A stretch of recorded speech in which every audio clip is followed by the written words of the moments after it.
Good morning in another podcast. In this podcast, we will cover some of the common idioms in English that we need in order to master this beautiful language.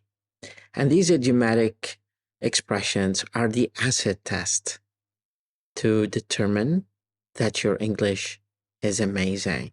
So when the next time you say, "My English is fluent," your actions speak louder than your words because you can prove it that your English is really amazing. And in order to avoid adding insult to injury when you exaggerate that your English is really fluent.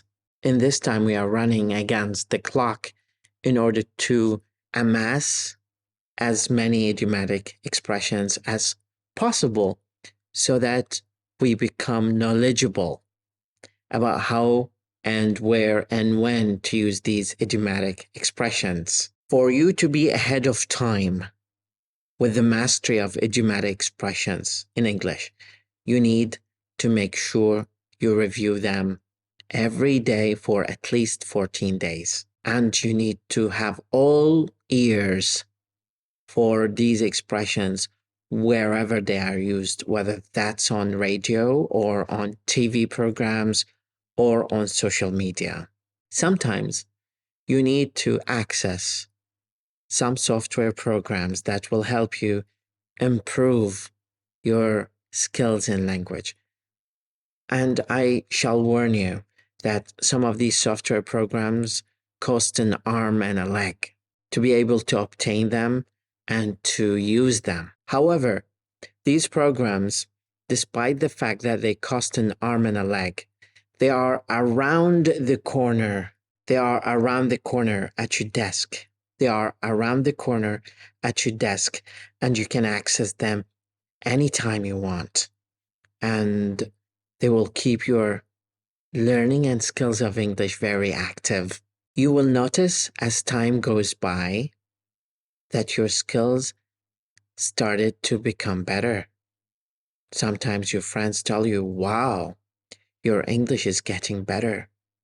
Who is your professor that is giving you training?" Then you will say, "Professor Walid has an interesting training course that you can watch for free on his YouTube channel or on his Facebook page. They can contact me.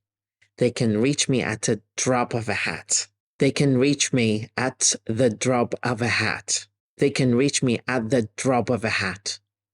They will find me only one message away." Now, back to the basics, back to square number one.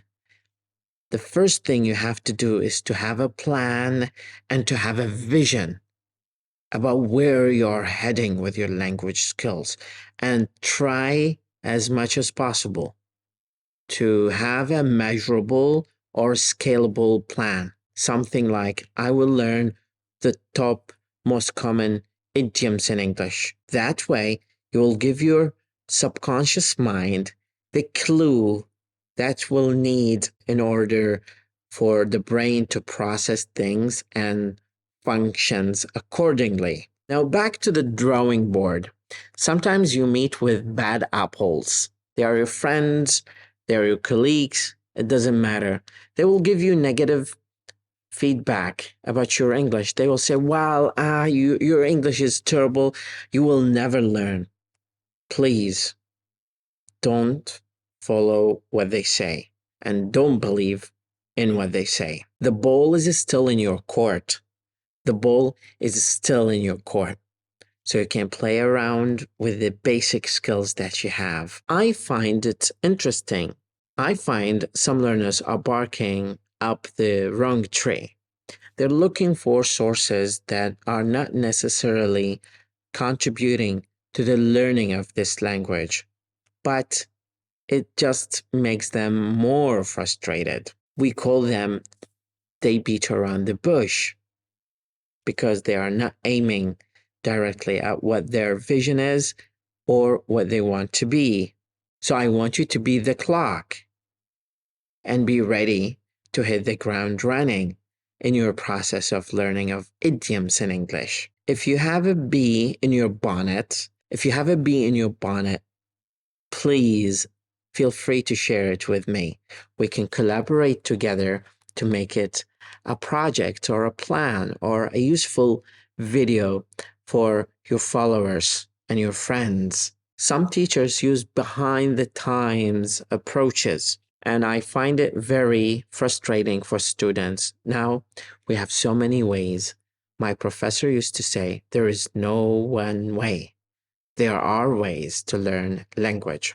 Now, the new lessons that we provide have so many bells and whistles that you can use in order to beautify your English by checking every single page, trying to learn something from the videos, from the documents we share. I guarantee you, they are the best of both worlds. They are the best of both worlds. They are the best of both worlds. They are the best of both worlds. And some people go far and exaggerate by saying they are the best since the sliced bread. And some people exaggerate to say they are the best thing since sliced bread. Sometimes we fall behind to provide the exact information we want to deliver to you. However, if you're an older person, if you're in your 50s and in your 60s or 70s or even 80s and 90s, you can still learn, because in English we say better late than never. I want you to also go to YouTube and find Big Cheese to follow. They're influential people, President Obama or King Abdullah of Jordan. They're really interesting people. Some people bide their own time because they want to see if there are any updates, that occur in language learning and teaching, so they can catch up with these kind of trends. However, I think the chances is still in your court right now. I think the ball is still in your court right now. As we say in English, a bird in the hand is worth two on the bush. In English, there is no black and white. You can start with any way, since that way leads you to where you want to be. So don't fall for criticism of your friends and don't be the black sheep. Try to do what you find suitable for you according to your skills, and I guarantee you will become so much better. Have a wonderful day.